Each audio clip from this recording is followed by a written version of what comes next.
আদম আলাইহিস সালাতু ওয়াস সালামের দুইজন সন্তান হাবিল এবং কাবিল, তাদের দুইজনের মধ্যে কে কার বোনকে বিবাহ করবে এই বিষয় নিয়ে ঝগড়া হয়। ঝগড়ার এক পর্যায়ে কাবিল যখন বলে আমি আমার সাথে থাকা বোনকে বিবাহ করব, বাবা আদম আলাইহিস সালাম সমাধান দিলেন তোমরা দুইজন দুইটা কোরবানি করো, যার কোরবানি কবুল হবে তার কথা গ্রহণযোগ্য হবে। দুইজন কোরবানি করার পরে কাবিল হাইরা যায়, হাবিলের সাথে পায়রা ওঠে না। তখন তিনি বলেন ইন্নী লাআকতুলান্নাক।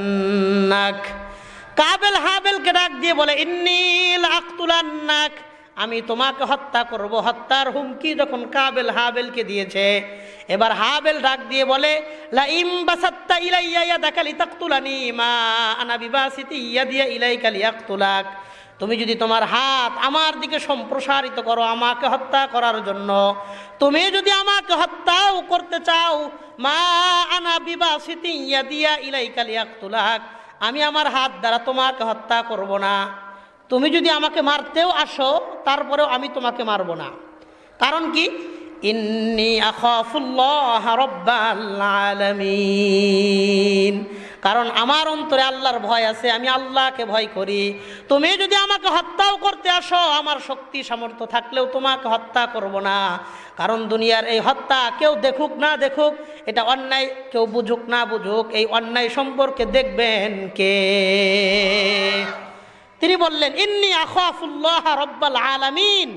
দুইজন একজন আরেকজনকে মারতে যাবে, মেরেও ফেলেছে, তারপরেও সে বলতেছে আমি তোমারে মারবো না, কারণ আমি যদি তোমাকে মারতে যাই তাহলে আল্লাহ দেখবে আমার অন্তরে আল্লাহর ভয় আছে। তার মানে একদম অপরাধের স্পট থেকে মানুষকে আল্লাহর ভয় তাকে ফিরায় রাখতে পারে। এই জন্য আমাদের পুরা দেশের মধ্যে, মুসলিম উম্মার মধ্যে এমন নীতি নৈতিক আদর্শ শিক্ষার জাগরণের দরকার, যেই শিক্ষার মাধ্যমে মানুষ আল্লাহকে চিনবে, আখিরাতকে চিনবে, আল্লাহর ভয় শিখবে। আল্লাহর ভয়ের শিক্ষা মানুষের অন্তরে দেওয়ার দরকার আছে না নাই?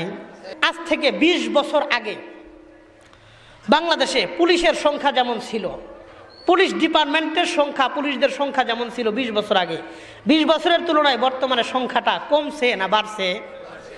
পুলিশ ডিপার্টমেন্টের সংখ্যা বাড়ছে, সব সরকারি ডিপার্টমেন্টের সংখ্যা বাড়ছে, চাকরিজীবীদের সংখ্যা বাড়ছে।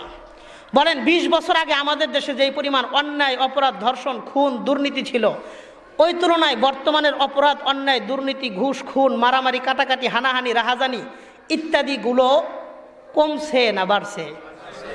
তো প্রশাসনের লোক সংখ্যা বাড়লে তো অপরাধ কমার কথা, কিন্তু কমে নাই, বরং আস্তে আস্তে আস্তে আস্তে দেশের পরিস্থিতি, দুনিয়ার পরিস্থিতি ভালো হয় না খারাপ হয়? কারণ কি? মূল কারণ হলো মানুষের মধ্যে নৈতিক শিক্ষা নাই, আখিরাতের ভয় নাই, আল্লাহর ভয় নাই, নানান রকমের আজে বাজে শিক্ষা দেয়। এই জন্য যে লোকটা শিক্ষিত হয়ে ইঞ্জিনিয়ার হয়, ওই আল্লাহর ভয় না থাকার কারণে ওই রডের পরিবর্তে বাঁশ দেওয়া ইঞ্জিনিয়ার সমাজে হয়। কথা কন? যে সমস্ত মানুষগুলো উচ্চ শিক্ষিত হয়ে ডাক্তার হইতেছে, সে মূলত মানুষের সেবা করে না, ডাক্তারের নামে কসাই হয়। চাউল ডাউল গম ইত্যাদি মানুষকে দিছে খাওয়ার জন্য, মানুষকে বিতরণ করার জন্য, এলাকার মেম্বার চেয়ারম্যানরা নিজের খাটের নিচে লুকায় রাখছে। কথা কন? মানুষের অন্তরে আল্লাহর ভয় নাই। কবরের আযাব, হাসর, মিজান, ফুলসিরাত, আল্লাহর কাছে জবাবদিহি করতে হবে। ইন্নী আখাফুল্লাহ রাব্বাল আলামিন। হাবিল যেমন বলেছিল আমি তো আল্লাহরে ভয় করি, আমার দ্বারা অন্যায় করা সম্ভব না। দুনিয়াতে অন্যায় করে পার পাইলেও জবাব দেওয়া লাগবে কার কাছে? আল্লাহর কাছে।